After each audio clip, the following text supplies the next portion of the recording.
Olimpíada Todo Dia com mais uma entrevista especial aí para vocês que seguem as nossas redes sociais, seguem o nosso canal no YouTube. Estamos aqui com a grande referência, o grande nome do voleibol brasileiro, José Roberto Guimarães.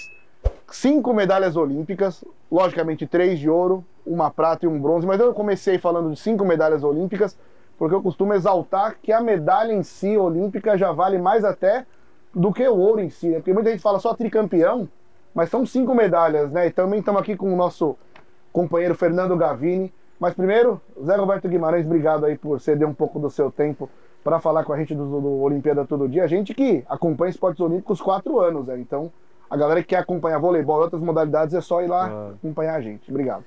Rafa, para mim é um grande prazer estar aqui falando com vocês, Fernando, sobre o nosso dia a dia, sobre tudo aquilo que acontece no voleibol do Brasil e do mundo, né? Porque a gente tem que estar antenado o tempo inteiro, sabendo o que está ocorrendo, quem está jogando onde, como é que estão as seleções, as novas ligas que estão se abrindo, mas o mais importante é muita atenção com o voleibol brasileiro, com o nosso desenvolvimento e com o nosso crescimento. Então é um prazer grande estar batendo esse papo com vocês. Obrigado. Gavini, já faz uma primeira introdução aí, fala com o Zé Roberto aí o que você já quer. Inicia com o Zé Roberto aí a nossa temática, o nosso programa. Obrigado, Zito. Obrigado, Zé. O que eu acho que é bacana de ter o Zé sempre com a gente, assim, quando a gente tem essas oportunidades, porque o Zé é um monstro, né? Monstro da história do voleibol, pô, tricampeão olímpico, 5 medalhas olímpicas.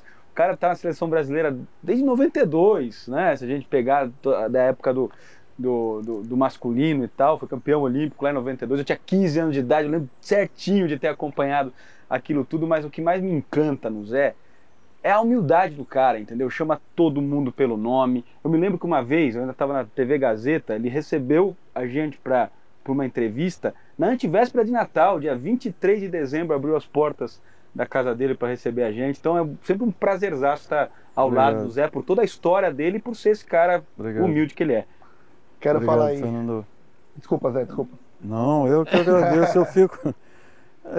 eu acho que essas coisas são muito de família, de berço, né?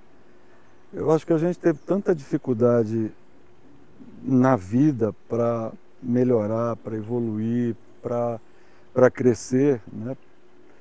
Desde o começo foi muito difícil, né, Fernando? Lá em Santo André, iniciando no vôlei, eu sempre conto a história lá de pegar o trem na Estação da Luz, depois, enfim, ir para São Paulo, né?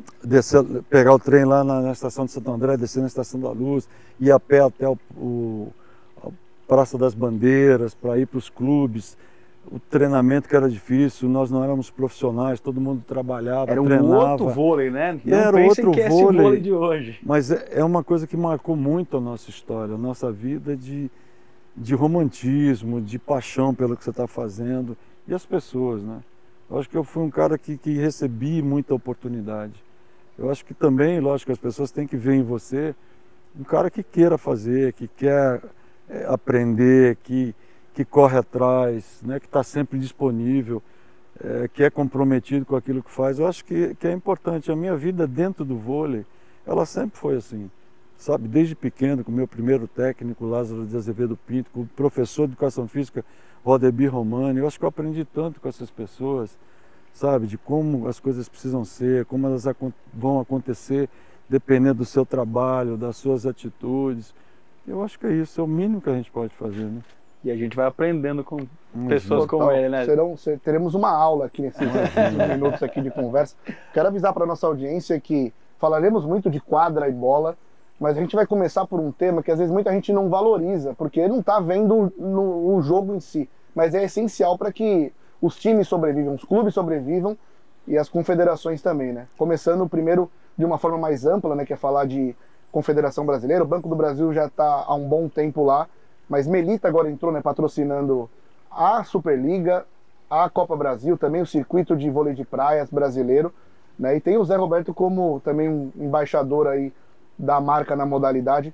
Quanto é importante ter essa chegada, empresas novas chegando e entrando no voleibol para sustentar esse mecanismo todo. O Rafa, para mim é uma honra, né, estar representando uma empresa aqui com o nome da Melita, com a qualidade da Melita. E quando eu fui sondado para ser embaixador, eu não titubeei, sabe? Eu acho que uma marca com um blend como esse, com essa qualidade, ajudando o esporte, ajudando a modalidade, porque é investir em pessoas, é investir em eventos, mas que mostram um lado importante de que é a participação e dar oportunidade a essas meninas que disputam campeonatos, que estão na seleção nacional, porque ela também é patrocinadora da Confederação Brasileira de Vôlei.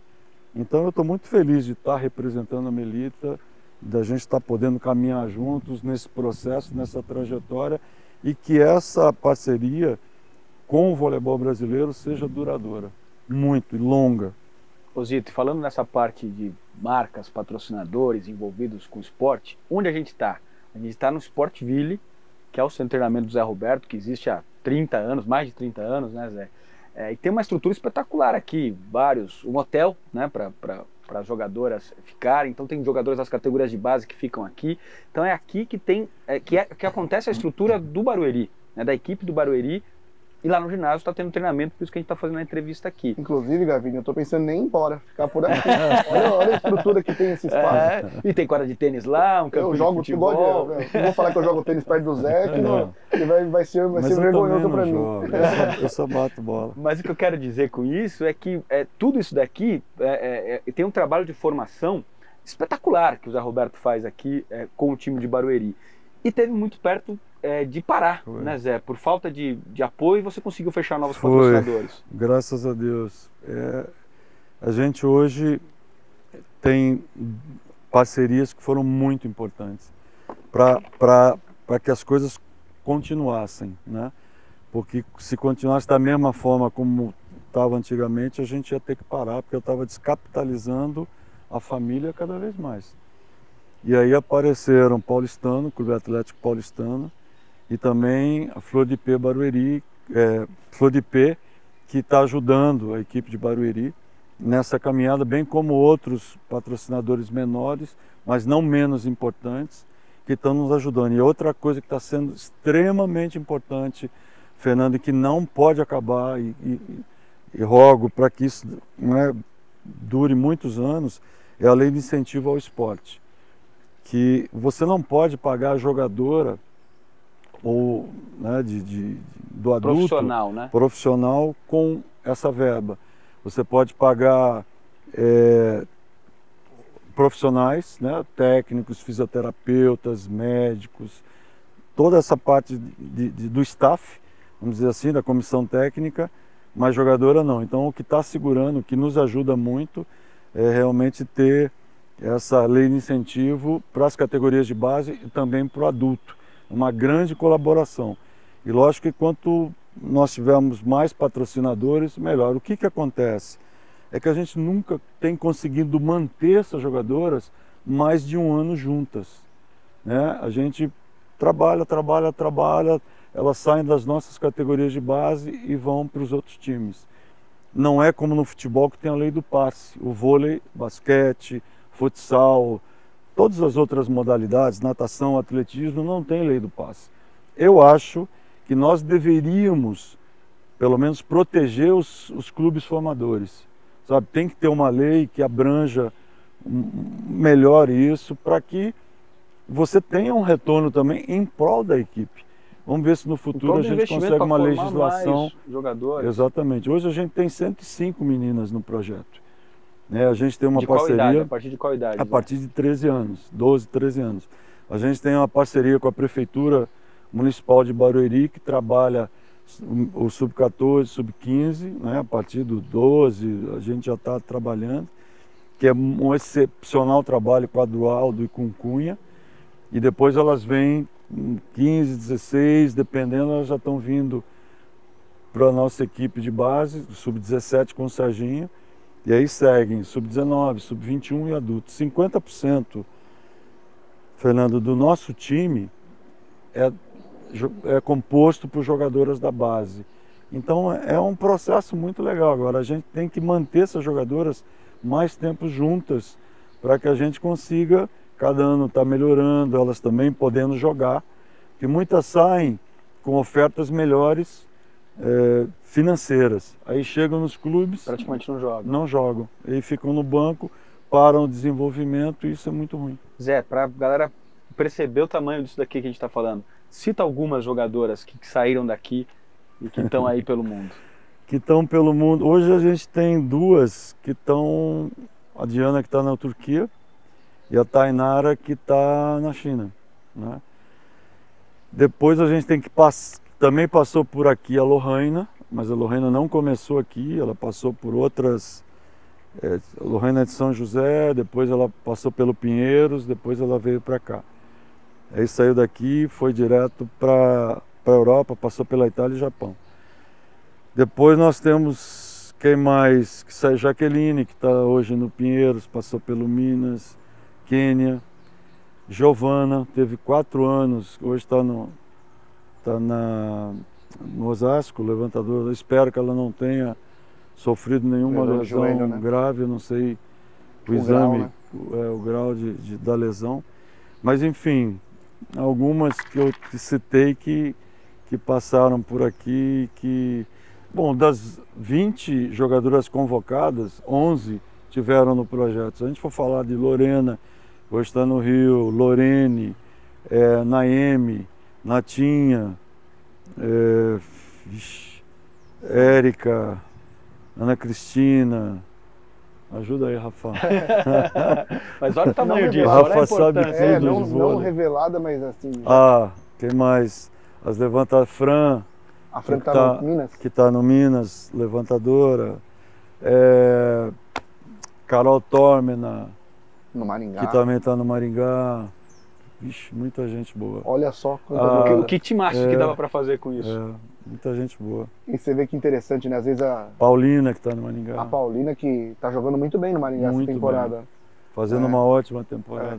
O Zé citou a Lorena, né? A Lorena, o Praia não jogou tanto, mas esse ano acho que dá para colocá-la até como uma das melhores jogadoras da Superliga. Ela tem indo muito bem no Sesc. Com a gente aqui, a gente ganhou o Campeonato Paulista, e a final foi contra o Osasco, com ela jogando muito bem. Na época que o São Paulo também tinha. Exato. A Tainara jogava nesse time. A Juma passou por aqui, eu vou lembrando.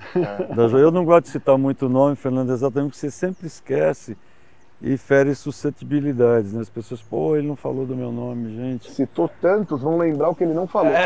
Vão lembrar, Mas você viu que eu ia comentar, é que assim, às vezes as empresas lutam tanto para ligar a marca ao time, o Zé já falou, Flor de P Barueri, já ligou direto, depois ele voltou pro Flor de P.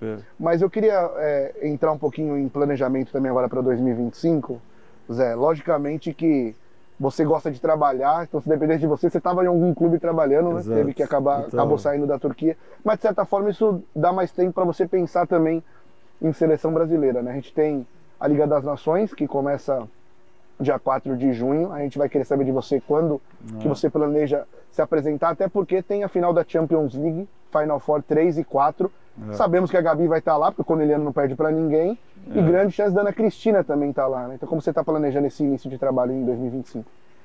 Falando desses times, eu tenho acompanhado bastante a Champions League, a Copa Sev, a Challenger de vez em quando, e as meninas que estão fora do Brasil, o campeonato japonês, enfim, vários campeonatos da Coreia, tudo onde tem voleibol eu estou procurando, observando o campeonato nos Estados Unidos, essa nova liga, né? O Paulinho está lá.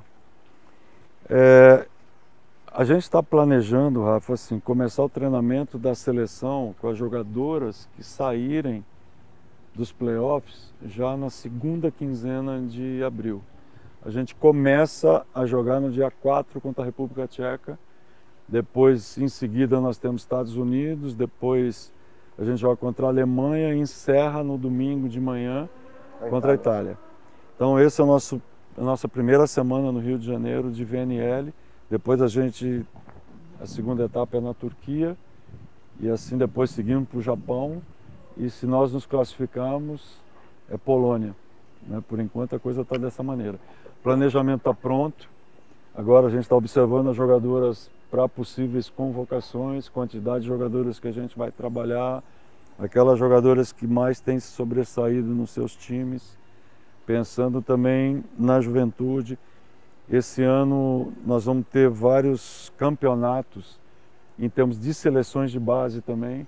Sub-19 tem mundial, sub-21 tem mundial, sub-23, até sub-24, né, tem o Pan-Americano Júnior, que vai ser realizado no Paraguai, sub-17, que vai jogar o Sul-Americano. Então tem vários campeonatos acontecendo das categorias de base e também do adulto. Adulto, só VNL e o Mundial. Só não, né? Os dois Mundial. Mundial começa dia 22 de setembro, acaba de agosto, acaba 7 de setembro. Um mês depois. Tailândia. Começa logo um mês depois da final da Liga das Nações. Né? Exato. E aí tem a questão do fuso também, né? Tailândia. Exato. A gente vai ter que sair do Japão, vamos ver, a gente não vai ter tempo de voltar. Se nós nos classificarmos para a fase final na Polônia, não dá tempo de voltar para o Brasil. A gente vai ter que ficar pela Europa para disputar essa fase final, caso a gente consiga. Depois a gente vai ter que voltar para o Brasil, treinar aqui o restante do treinamento, se preparando e chegando com antecedência de uma semana, 10 dias no Japão, para poder fazer o período de aclimatação. Calendário é apertado, mas a Federação Internacional sempre arranja um jeito de aumentar o número de times. Então aumentou o número de times da Liga das Nações. E agora o Mundial pela primeira vez com 32 times Mas também. uma coisa legal, Rafa. Antigamente, na fórmula antiga, a gente jogava, como foi o caso daquele Mundial da Holanda, a gente jogou 13 partidas até a final. Que é muita coisa. É muita coisa, Fernando. Então, o que vai acontecer agora com esse novo formato, são 7 jogos até a fase final. Isso ajuda muito. Né? Porque 7 jogos ao todo? Ao todo. Você faz 3 jogos na primeira fase, depois já é mata-mata. Aí é mata-mata. Começa com oitavas, quartas. Um grupo acessível, né, Zé? Assim... É sempre. Lógico, tem que entrar em quadra e ganhar e jogar. O pessoal sempre fala, é grupo da morte, não é grupo da morte, grupo do Brasil. Tem que jogar, porque é aquela coisa assim. Você tem que classificar, dos 4 classificam 2 times, para depois começar o mata-mata. Então você tem que classificar da melhor maneira possível para começar a jogar em cima da mata. Né? Mas todo campeonato que é mata-mata é um campeonato perigoso, Rafa. Porto Rico, Grécia e França, né? Para quem está acompanhando a gente. Se você não... A França, por exemplo, é um time que melhorou bastante. Sim. A Gikel tá jogou na Turquia o ano passado, esse ano está jogando, é oposta. Jogando na Itália.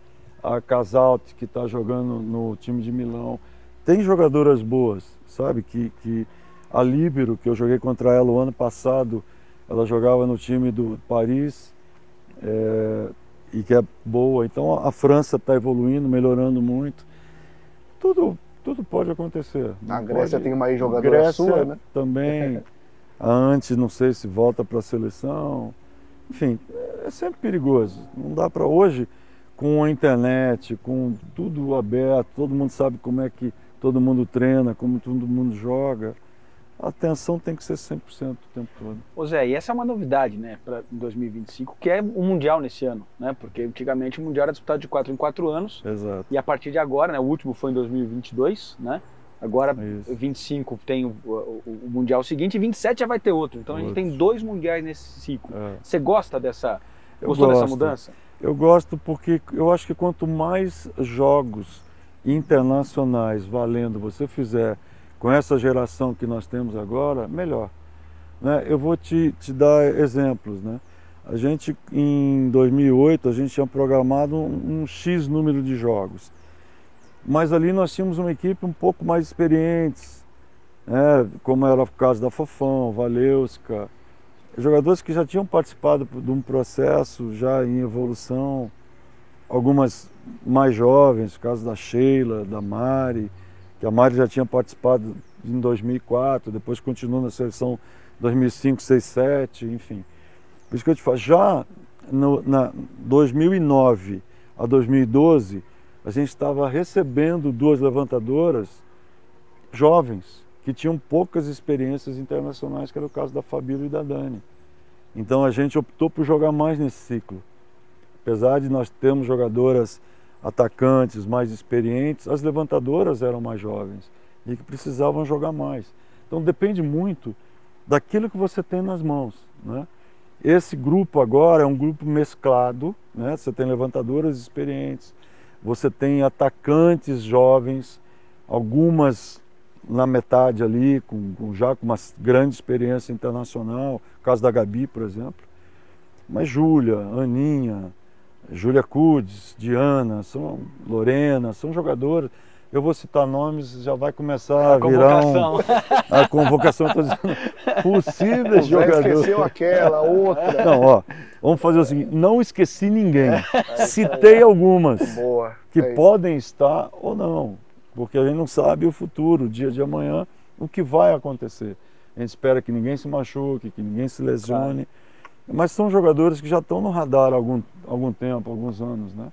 E que têm participado das convocações da seleção brasileira e que eu espero que elas continuem em ascensão, melhorando e evoluindo. Então, é isso. Antes da gente começar a gravar, o Gavini até comentou com o Zé sobre Ana Cristina talvez de jogar na saída, né? E aí quem joga na saída às vezes ataca com muito mais frequência na posição 1 e 2, né? Que é ali na saída de rede. Aí quando o Gavini falou isso, eu já falei, vou ter que falar com isso sobre o Zé na hora da gravação. Pelo seguinte, eu defendo a Ana Cristina como ponteira.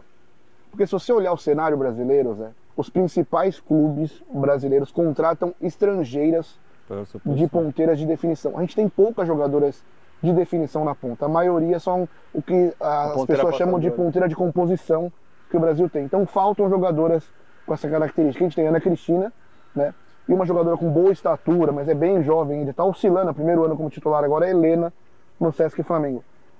E existe uma crítica muito grande, Zé, de que na base os técnicos eles pensam em ganhar primeiro ao invés de formar, e ver uma jogadora com um pouco de dificuldade no passe, com estatura, já joga para a saída, né? Como que você vê essa questão toda? Isso é uma coisa, você deu 10 questões numa só.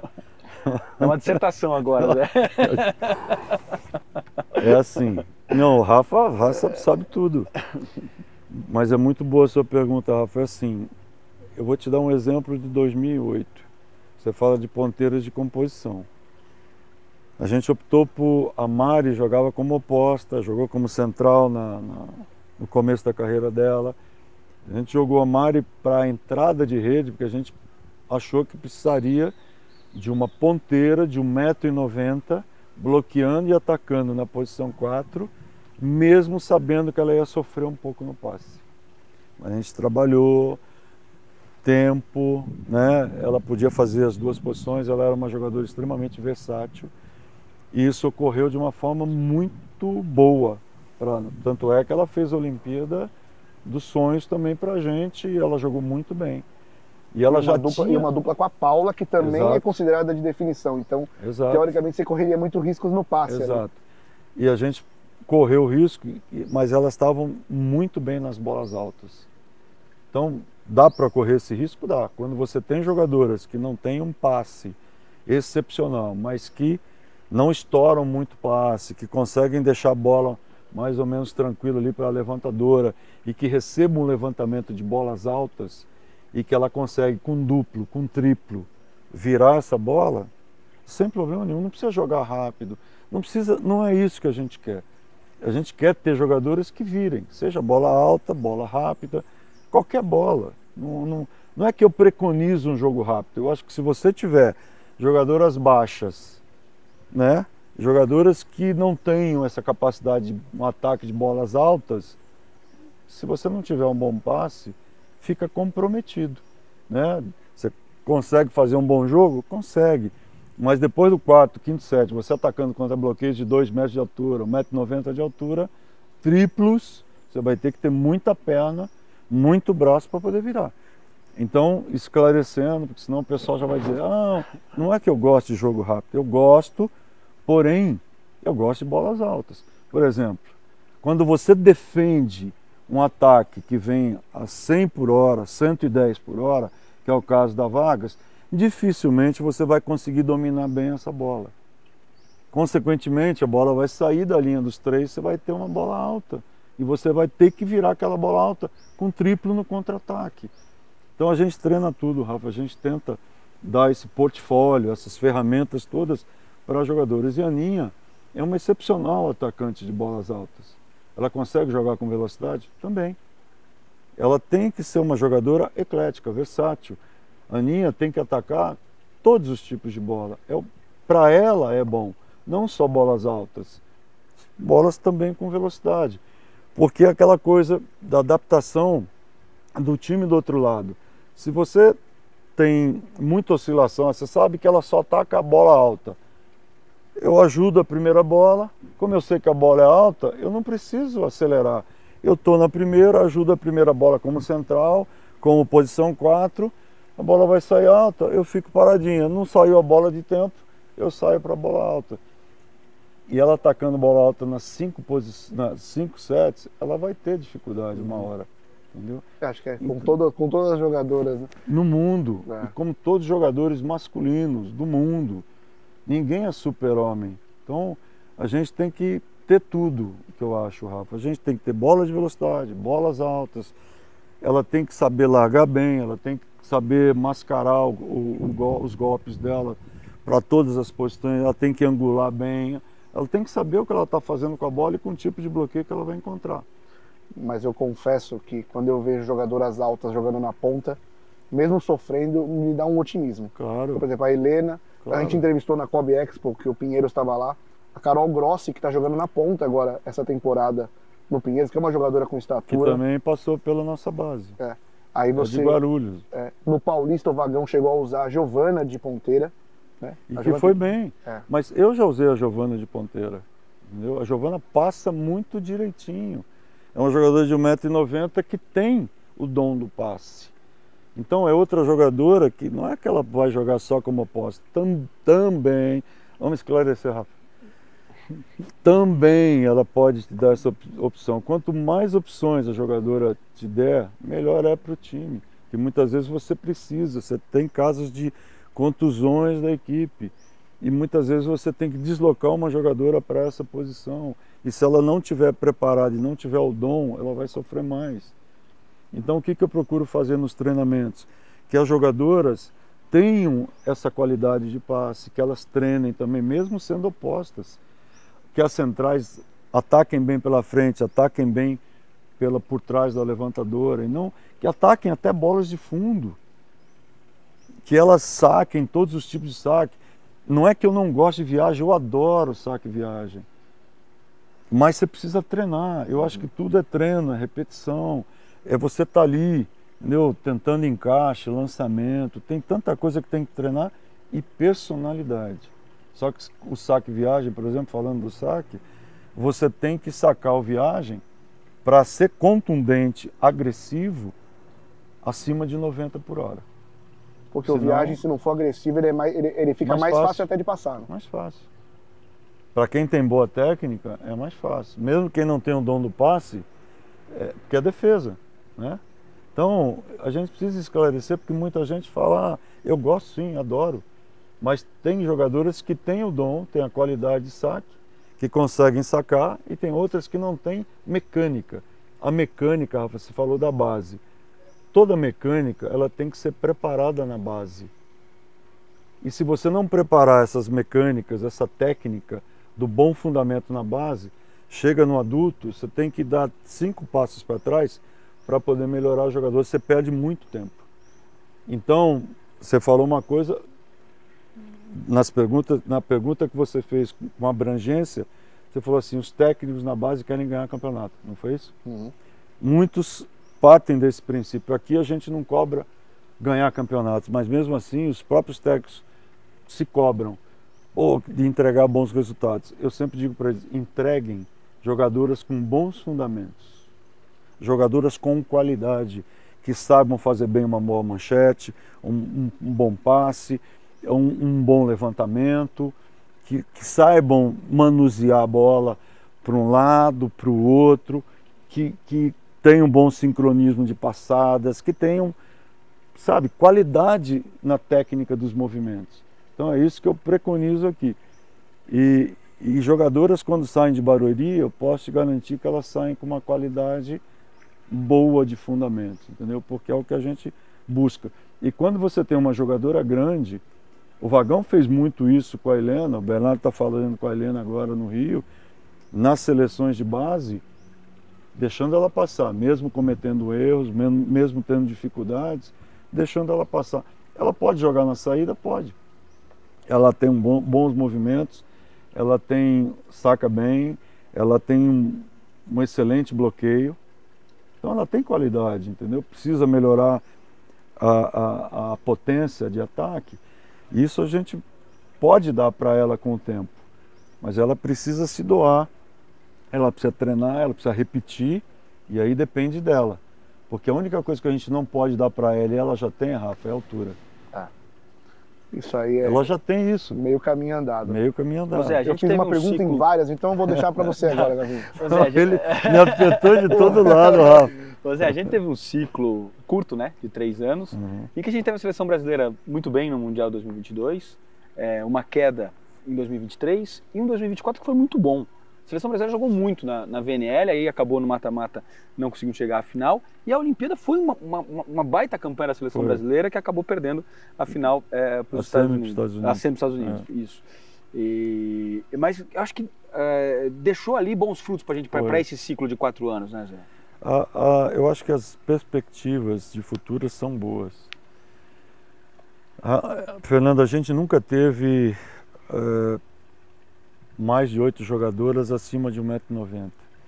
Então tem que se trabalhar legal, tem que se trabalhar bem. Algumas delas estão jogando fora do Brasil, que também é positivo em um certo aspecto de serem cobradas lá fora, de serem as estrangeiras, de terem que definir a última bola. Aqui elas estão mais em casa. Eu acho que todas as jogadoras poderiam fazer 1 ano, 2 anos fora do Brasil, depois voltar. Eu não digo para deixar a Superliga, eu digo para fazerem experiências de vida, pessoais, de crescimento, de aprender uma outra língua e de passar por dificuldades, né? Porque nas dificuldades você cresce, né, Rafa? A vida ensina isso pra gente.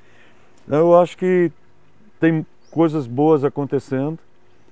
O Brasil não é o melhor time do mundo. A gente viu a Itália dentro do processo, por exemplo, de 10 anos, 12 anos, com Paulo Egonu, com Orro, essa Danese, que chegaram agora e ganharam uma Olimpíada. E os Estados Unidos ficou bastante tempo nesse processo, veio ganhar em 2021.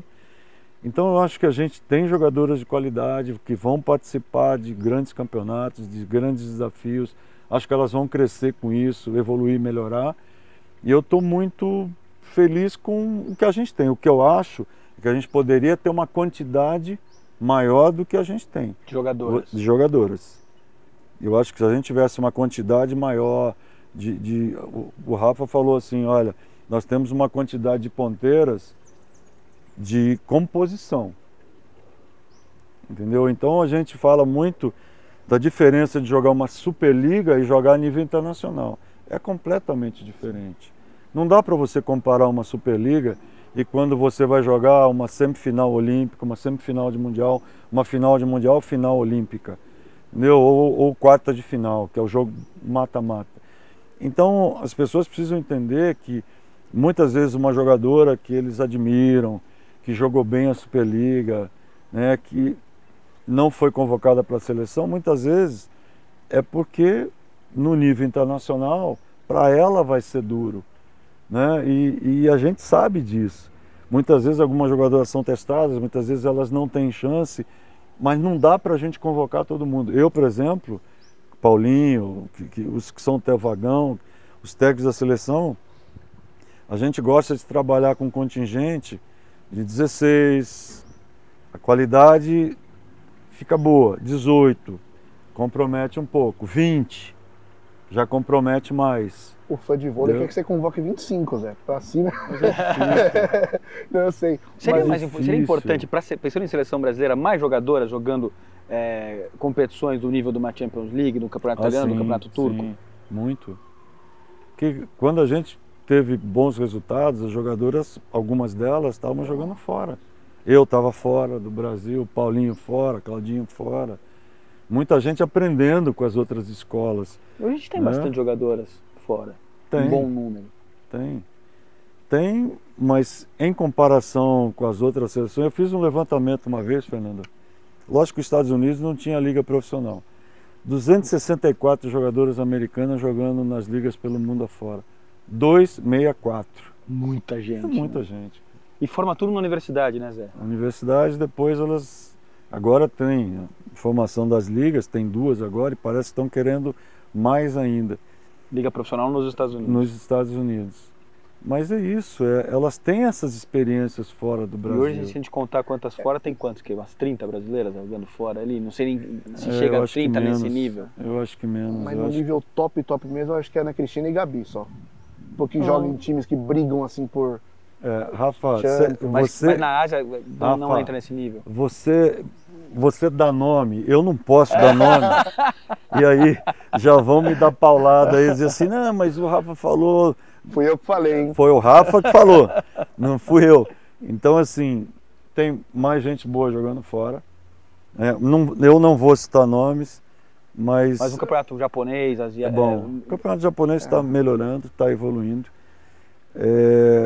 O campeonato polonês está melhorando. E tem as ligas, italiana e turca o campeonato russo é um campeonato bom. Eu já vi a Natália, por exemplo, que jogou ano passado na Rússia. Voltou bem para cá. O problema é que a Rússia agora não está podendo jogar as competições continentais, mas Se amasse o time da Rússia, ia ser difícil.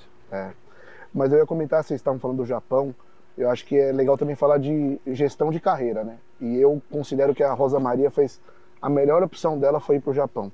Mas ela saiu da Itália, que o nível técnico é maior, mas ela vinha chegando na seleção muito quebrada ultimamente, né? Termos mais chulos usados pelo apresentador.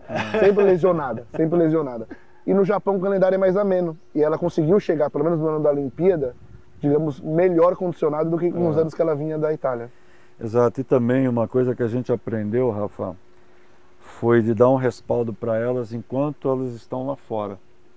Então, por exemplo, em termos de nutrição, de preparação física, o Zé Elis fica direto em comunicação com a Rosa, com Lohana, enfim, quando precisa, né?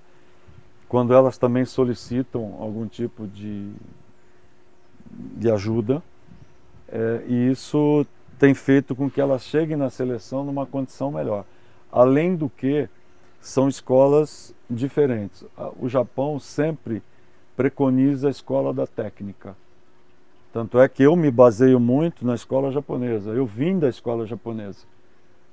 Os meus aprendizados, meus mentores foram japoneses. Fiz estágio lá, enfim. Então tem muita coisa, e depois o mundo. Mas tem muita coisa no Japão que eu admiro, que eu tiro o chapéu, que eles fazem muito melhor do que muita gente no mundo. Então ela foi para uma escola excepcional que é o Japão. Você falou do Zé Elias, que está sempre viajando. Quem está viajando sempre também é o Fernandinho. Eu Exato, fisioterapeuta. Trabalhei com ele por um bom tempo. É um cara... A gente ia chegar lá. O Fernandinho também, a gente envia o Fernando 2 a 3 vezes nesse período de competição delas, para verem como é que elas estão, se elas precisam de ajuda, precisam de alguma coisa. Ele, há 2 meses atrás, esteve na Turquia e Itália, também vendo, deve ir agora em março, vamos ver se a gente consegue mandar ele para lá. Então a gente está monitorando essas jogadoras com possibilidades de convocação para a seleção. O ano pós-olímpicos, o ano seguinte da Olimpíada, que é esse que a gente está vivendo agora, tem muita jogadora que às vezes tira o pé do acelerador, né, quer dar uma descansada da seleção, porque se você não descansa de vez em quando, é uma coisa atrás da outra, não tem férias, né? Acaba a temporada de clubes, começa a temporada de seleção e tal. Tem alguma jogadora que já falou, Zé, esse ano eu vou... Não, a gente teve a Naime, né, que engravidou, resolveu engravidar ano pós-Olimpíada, que é o que normalmente acontece, Fernando. As jogadoras aproveitam esse ano pós-Olimpíada para fazer alguma coisa em termos dela própria, né, de vida. Vamos ver como é que vai ser o futuro, não posso te adiantar nada ainda, mas eu sempre fico na expectativa de que algo possa acontecer. De vir uma bomba. Não, de alguma... não participar da seleção, não participar do período completo da seleção. Já aconteceu, e como já aconteceu, a gente fica sempre nessa expectativa da possibilidade. Tomara que não, mas vamos ver. E só que com a mudança do calendário, com o Mundial colocado esse ano, é um ano muito importante, um ano que a gente não pode ser sabático, né? Agora a Federação Internacional ela foi esperta, ela diminuiu o número de campeonatos, mas porém acrescentou campeonatos importantes em anos que não tinham. Então ela diminuiu o número de jogos, por outro lado aumentou campeonatos. Mas tá bom, vamos ter um Mundial a cada 2 anos, eu acho que isso é um privilégio de você jogar contra as melhores equipes do mundo, diminuir o número de jogos, né? Agora, essa monitorização que a gente estava falando, que a Confederação Brasileira de Vôlei nos dá, é importante monitorá-las quando elas estão no clube, quando elas chegarem na seleção, a gente não parte do zero, a gente já sabe em que estado elas vão chegar, e isso é meio caminho andado para a gente, Rafa. Aí a gente segue. Nesses últimos 2 anos, elas se apresentaram num estado muito melhor. E tem uma outra coisa, Zito. O Mundial de 2 em 2 anos aumenta a chance do Brasil ser campeão mundial, né? Que é o título que falta, né, Zé? Precisamos desse título aí, porque a gente lembra até hoje do Mundial de 2006, que aquele juiz lá tirou uma bola nossa que era boa. Rapaz, nunca me esqueço. Foi coreano. Juiz coreano. Pô, não é possível, cara. Se tivesse o VAR ali... Pô, era... Aí a gente faz parte. Mas a gente citou a Naemi, né? A Naemi bateu um papo com a gente, Zé, ela contou a história que ela já queria ter bebê na época que ela estava aqui em Barueri, né? E ela falou que quer ter 4 filhos. Ela já está projetando um ano sabático também depois de Los Angeles. Ela falou que quer que... Ela vai ter filho de 4 em 4 anos. Não, ela quer que venha gêmeos logo para não precisar parar tanto. Mas falando da Naemi, acho que chegou até você, até a nossa entrevista, que você comentou com a Ale Oliveira no programa dele. E eu quero entender, a gente quer aprender, porque eu acho interessante isso, porque não é a primeira jogadora que fala pra gente. Eu já tinha entrevistado a Pri Daroit numa outra ocasião, dela falando da metodologia diferente do Nicola também, para passe e posição de defesa. Explica isso pra gente. O que tem que ser respeitado, né? Que é a mesma filosofia do Kira. E aí aquela coisa assim, o que a gente preconiza, Rafa? A gente preconiza que a jogadora, a gente fala assim, esteja atrás da bola, ou seja, na linha da bola. Mas isso é um ponto de partida, né? É tanta história, tanta coisa que, por causa da técnica, a maioria das jogadoras antigas tinha a técnica de passe mais do lado esquerdo. No centro, lado esquerdo, por causa do ângulo do saque que vinha do lado direito, né? A gente só sacava do lado direito da quadra, no fundo do lado direito. Depois é que houve a abertura do fundo. Você pode sacar da 6, da 5, de qualquer lugar. E aí, obrigou todo mundo a trabalhar muito também o lado direito. Então você trabalha as jogadoras em todos os lados, lado esquerdo, lado direito, em cima do corpo, passando de toque. Em tudo, deslocamento lateral, deslocamento para frente, isso é praxe. Eu preconizo assim, comece a passar na frente do seu corpo e desenvolva lateralmente, lado esquerdo, lado direito, depende do que o saque pede para você. Mas o mais importante é o seguinte, que a bola vá na mão da levantadora. Se você passar de peito, de cabeça, de pé, de joelho, de toque, ela tem que ir lá. De toque, tem jogadora que é ruim embaixo, é ruim na manchete. E tem jogadora que prefere passar de toque. Então, isso faz parte do contexto do jogo. Tanto é que uma das brigas agora, Rafa, é assim, não pode, estão tentando lá na Federação Internacional não passar mais de toque. Proibir. Mata um monte de gente. Chegaram a fazer esse teste na base, né? Então, teve um campeonato de base que só podia passar de manchete. Mata um monte de gente que passa de toque, porque o primeiro toque você pode dar de qualquer maneira. Então, pega a mão na mão. O importante é... E as jogadoras que não são tão qualificadas embaixo, elas preferem, têm mais segurança. Mas nem toda bola dá para você pegar de manchete. Mas dá um passo para frente por causa do ângulo da rede. E aí você consegue. Você pode conseguir. Por isso que de vez em quando a gente joga contra... Faz ela da manchete, saca do lado direito, na perna direita, na perna esquerda, saca na frente, Porque morrendo. sabe que ela não vai saber fazer bem embaixo. Que ela não consegue tocar.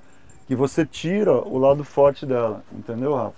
Então, a Naemi, por exemplo, aqui ela passava dessa maneira. A gente preconizava, Nai, chega mais próximo da bola, o corpo mais atrás da bola. E quando ela foi para lá, o Nicola passa mais fora do corpo. E aí, quando ela voltou para a seleção, os números dela não estavam tão... E aí a gente começou, então volta um pouco, passa ali, passa aqui, mas eu acho que o importante é você sentir confiança, ter qualidade, não importa se você passa do lado esquerdo, direito, o importante é que você passe. Então, deu para esclarecer a coisa do passe? Você usou uma fala, a Letín Rosa, eu entrevistando ela, eu achei ela uma jogadora com muita personalidade, né, a Naemi. E se falava muito isso pré-Olimpíada.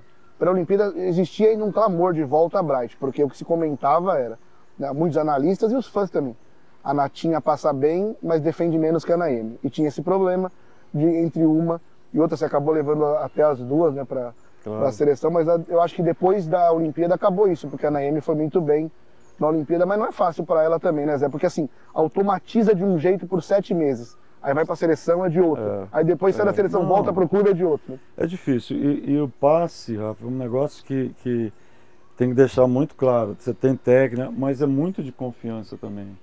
De você acreditar, de você estar serena, de você estar tranquila no momento da sacadora. E eu falo muito, por exemplo, esse negócio de passar um pouco mais atrás da bola, mais próximo da bola, porque em todas as modalidades de esporte, no tênis, por exemplo, quanto mais longe você tiver, menos controle você tem no vôlei também. Quando você tem uma manchete muito longa, você tem que ter muita técnica de braço para poder ser precisa ou preciso. Então, quanto mais próxima, mais qualidade. É assim no futebol, é assim no basquete. Todas as modalidades que requer domínio, você tem que estar com a bola próxima de você. Então, aí vem os entendidos de vôlei, né? E aí eu falo assim, tá bom, você quer passar fora do corpo? Passa fora do corpo. Vou pedir para a vaga sacar 110 por hora, passa fora do corpo e vê se você tem a precisão de controlar a bola para ser um passe A, um passe que você possa jogar com todas as bolas. Rafa, é difícil, porque o saque dela é como você está defendendo. Você tem que segurar, amortecer e muitas vezes conseguir rolar para trás para amortecer a bola. O impacto é tão grande, tão forte, você tem que treinar não só o domínio do braço, amortecimento dela, precisão no controle, para que a levantadora receba a bola limpa, clara, tranquila. Uma paulada dessa é até agora, difícil você cobrar passe, né? Passa do lado. E outra, tem uma coisa que não sei se as pessoas que acompanham o vôlei sabem. O Taraflex, que é o piso que a gente usa, G-Floor, ele tem 6 divisões. Quem não sabe vai aprender hoje. Ele tem 6 tapetes que compõem os 81 metros quadrados. Tá? Então o que a gente divide no saque viagem? 2 tapetes para cada jogadora. Você tem que tomar conta, Rafa, de 2 tapetes, eu de 2, Fernando de 2. Entendeu? Então você centraliza ali entre um tapete e outro, eu entre um tapete e outro e você entre um tapete e outro. Depende de como a jogadora pega na bola, ou mais por dentro dela aqui, ou mais por fora dela aqui, como a gente chama, ela tem sempre um movimento, uma mecânica de tocar na bola. Umas pegam mais reto na bola, outras pegam mais nessa orelha, outras pegam mais na orelha esquerda, e aí você tem a leitura da jogadora. Mas você sabia que você tinha que tomar conta de 2? Eu já escutei alguns tempos técnicos. Os técnicos falando, tem que cuidar então, da hoje quantidade nós estamos mas para a galera que não sabia, tá aí a explicação. Esclarecendo que cada um, então, por isso é que a gente preconiza estar mais próximo da bola possível, recepcionando um saque a 110 por hora. E você falou de saque na pergunta anterior lá, você falou que poucas jogadoras conseguem fazer isso, o viagem a mais de 90 por hora. Quem no Brasil consegue, tem essa mão para mandar o saque a essa velocidade? Tem, a Ana Cristina é uma que saca 95. Ontem, no jogo de ontem, jogando contra o Vakif Bank, ela sacou a 100 por hora. Já sacou um pouco mais forte, mas ela tem uma média ali de 95, 96, mas ela tem uma média constante, né? Ela não é uma jogadora que ela saca um viagem, erra o outro, saca um viagem, erra o outro. Ela é muito constante, ela é muito... e isso é um fato legal. Quando você tem uma jogadora que saca a viagem, mas ela é 50% de acerto, ela tem que ter no mínimo ali, Fernando, 70%, 80%. Então tem que sacar 90 por hora, mais 90 por hora, e ter esse 75% de acerto para poder confiar que ela vai sacar durante o jogo. Porque senão ela vai sacar, se falei agora. Ela está na hora de errar ou na hora de acertar. Então, um ace e uma na rede. Um ace e uma na rede. Falta constância, né? Mas a Tainara chegou a Tainara chegou a fazer alguns saques ou outro bons em campeonatos importantes, no Mundial. A Tainara também saca acima de 90 por hora. A Giovana está sacando acima de 90 por hora. Estão se aproximando a 100 por hora. São essas. Lohana também quando saca a viagem. Porque se você sacar abaixo disso, para boa passadora é fácil. É um prejuízo para o time. Ô Zé, eu queria falar de duas posições específicas. Uma que eu acho que a gente está muito bem servido por anos, e uma que, de certa forma, me preocupa. Central, acho que a gente está muito bem servido, a gente tem bons nomes. De novo aqui, eu que estou citando nomes. Hein? Tem a Luzia Jovem, que é do Barueri. A própria Thaísa, depois de uma vitória contra o Osasco, ela falou da Giovana. Giovana, jovem central do... Às vezes Minas. eu sou meio ruim de memória também, a jovem central do Minas. Né? A gente tem a Diana, a própria Júlia Cudes, que voltando de lesão, fez uma partida de bloqueios absurdas contra o Osasco ali na Copa Brasil. E a outra posição que me preocupa é levantadora. A gente tem a Macris e a Roberta hoje em dia, mas uma hora elas vão acabar parando, porque acaba para todo mundo. Mas eu acho que tem poucas levantadoras consistentes para a seleção e também jovens. Estatura também. Acho que falta estatura em levantadora. Tô certo ou tô viajando? Mas ele que falou os nomes, eu acho que é isso. Aí as pessoas dizem, mas não tem oportunidade. O problema da oportunidade são elas que criam, elas que precisam criar, elas precisam jogar, elas precisam estar em constante, estar lá no meio, estar tendo dificuldades, encontrando soluções. Por exemplo, uma das jogadoras que eu vou citar o nome, sei que vai ser você pega a Kênia, por exemplo, que teve na base aqui, nasceu na base aqui, a Kênia da Lapa. Ela não tem jogado, mas era uma jogadora que já passou na seleção de base. E tem boa estatura. Né? Tem boa estatura, bloqueia muito bem. Né? Teve lesão de cruzado importante, na base ainda. Se não me engano, foi na seleção que ela teve. Mas a gente precisa formar mais levantadoras. Você está coberto de razão. Os outros países têm um handicap maior de quantidade e estão alguns com uma qualidade um pouco melhor. Enquanto a gente estiver importando levantadoras, é sempre difícil. Né? Então a gente precisa ter essas levantadoras boas, brasileiras, jogando aqui ou jogando fora para terem mais experiência. Mas enfim. A própria Liara que está no Barueri, a própria Liara que está no Barueri agora, Zé, é uma jogadora que tem um potencial, mas ficou muito tempo no banco, né? Agora está tendo a oportunidade de jogar. Ficou acho que 3, 4 ou mais anos no banco e está tendo a oportunidade de jogar agora. Então perdeu um pouco de tempo. A gente teve algumas jogadoras que fizeram esse tipo de opção e acabaram não tendo uma longevidade como levantadoras melhor, poderiam ter sido melhores, entendeu? E o que você acha, Zé, qual o problema que a gente não está formando levantadora? Ou é um azar? Porque é aquela coisa na base, o Zito citou, a jogadora mais alta, ela é sempre um pouco mais tardia. A levantadora alta é mais tardia. Né? Não é simples você encontrar uma levantadora de 80, 85, 88, 90 e ensinar tudo de de precisão, distribuição, de gesto principalmente, né? Gesto técnico de levantadora, levantamento para frente, para trás, enfim.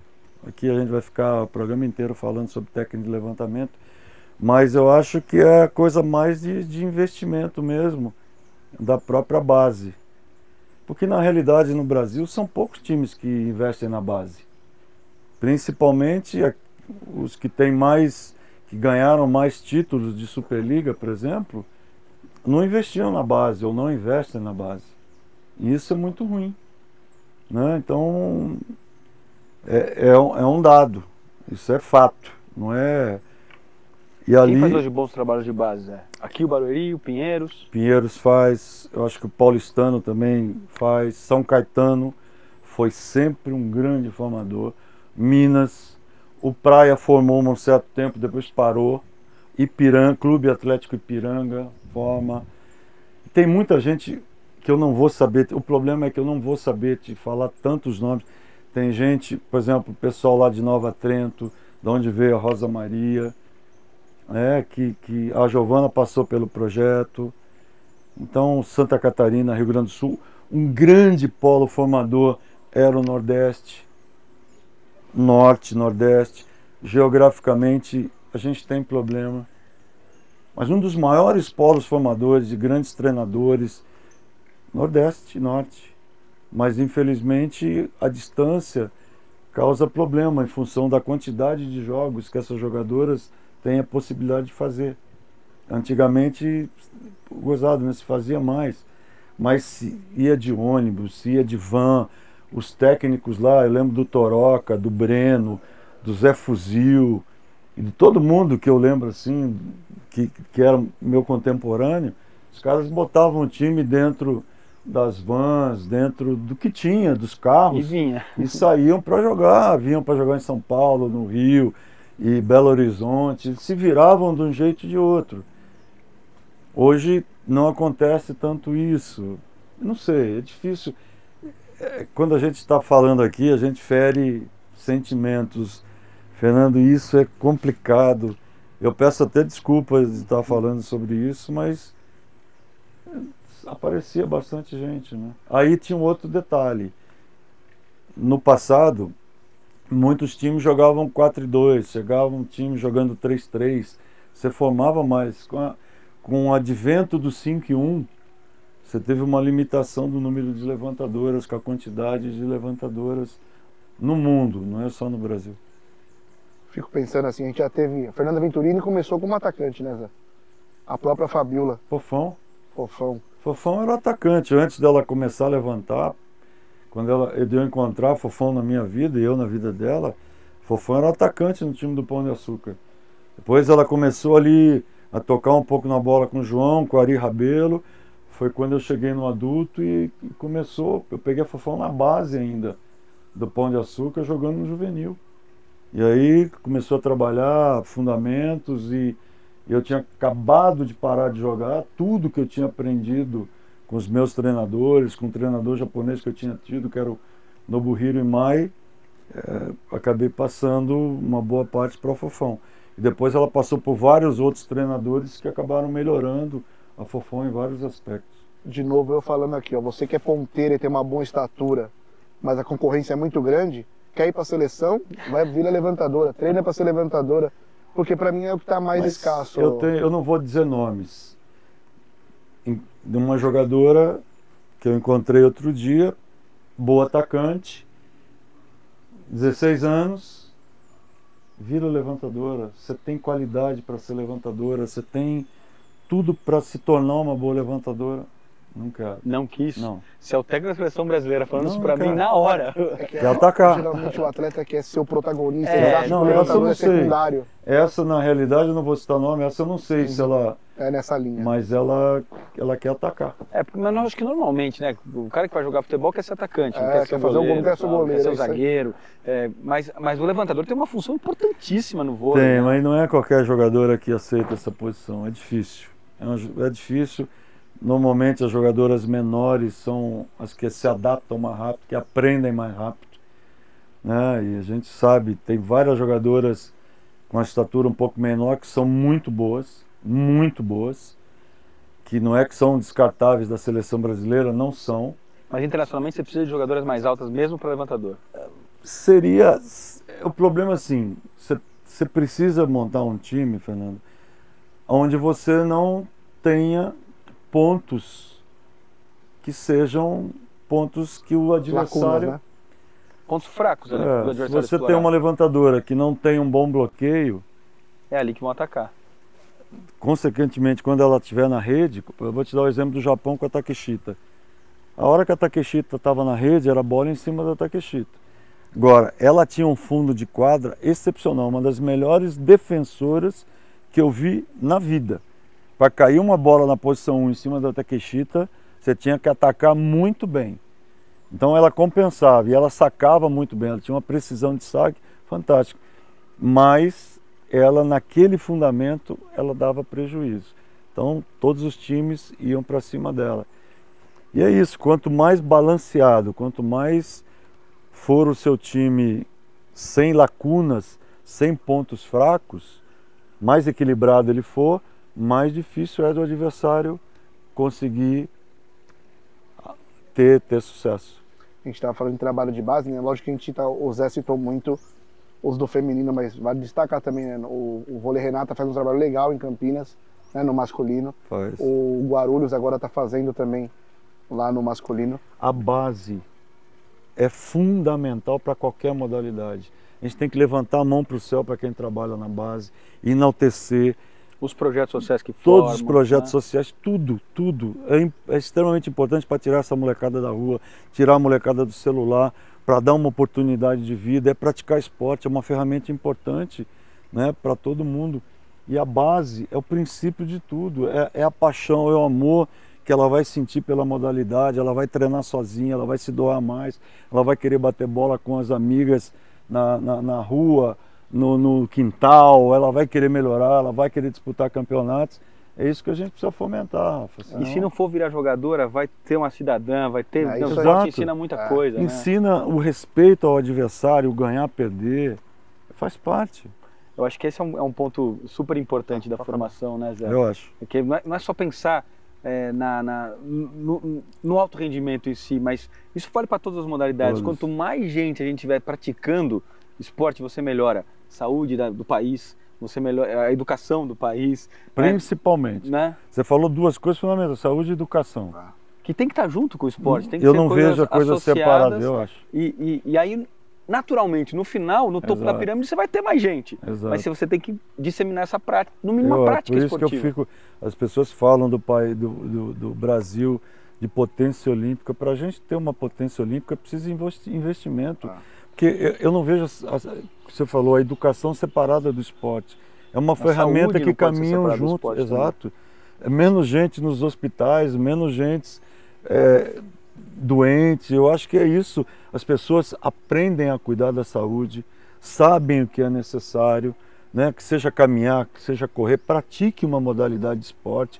Mas isso começa na escola, começa cedo.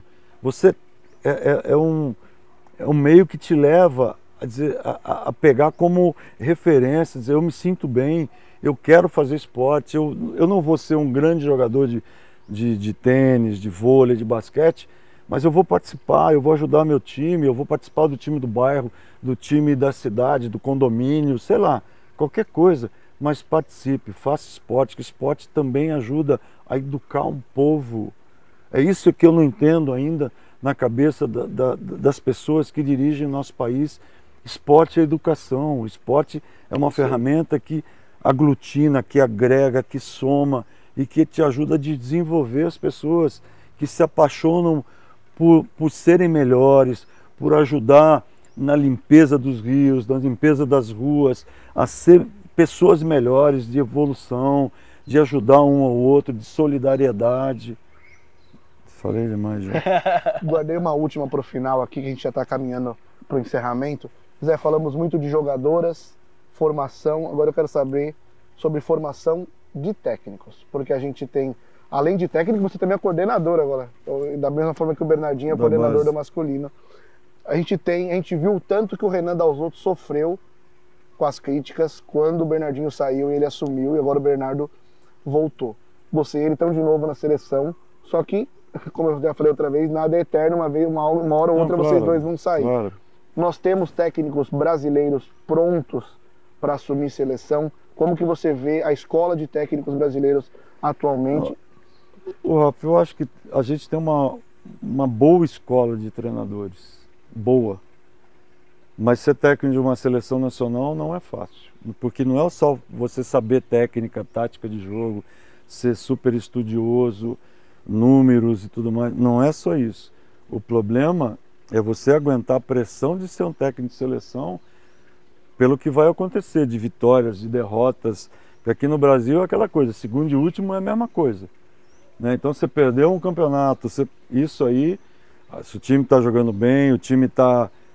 As pessoas veem que o time está evoluindo, melhorando, está chegando próximo de títulos, mas mesmo assim as pessoas não perdoam.